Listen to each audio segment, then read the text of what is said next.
आज़बिल्लाहिमिनश्शैतानिर्रजीम बिस्मिल्लाहिर्रहमानिर्रहीम। हज़ारों दुरूद नबी करीम सल्लल्लाहु अलैहि वसल्लम पर। प्रोग्राम खुली आँख में सरदार शौकत अय्यूब आपके सामने हाज़िर है।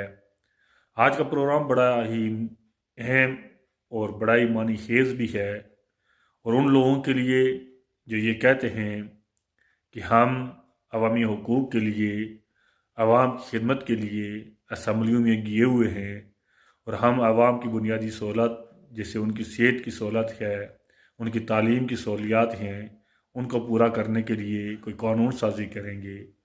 लेकिन सितम ज़रीफ़ी इस पर है कि आज कौमी असम्बली ने एक मुतफ़िका बिल पेश किया है, और वो बिल पेश किया है और उसको मंजूर भी किया है कि एक जो कौमी असम्बली का मेंबर होगा उसकी तनख्वाह 5,19,000 रुपये होगी।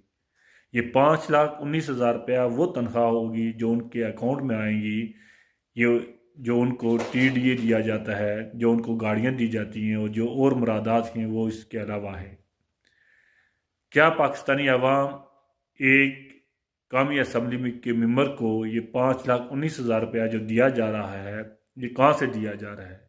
यही 5,19,000 रुपया गरीब आवाम से लिया जाएगा, गरीब आवाम के टैक्सों से लिया जाएगा, और ये इन जो कौमी असम्बली के मेंबर हैं उनको दिया जाएगा। इसमें तमाम सियासी जमातें, वो तहरीक इंसाफ से लेकर पाकिस्तान मुस्लिम लीग नून से लेकर पाकिस्तान पीपल्स पार्टी से लेकर और जितनी भी सियासी जमातें असम्बली के अंदर मौजूद हैं, तमाम लोगों का मुतफ़िका फ़ैसला है, और इसमें किसी ने भी कोई प्रॉब्लम, कोई वाकआउट नहीं किया।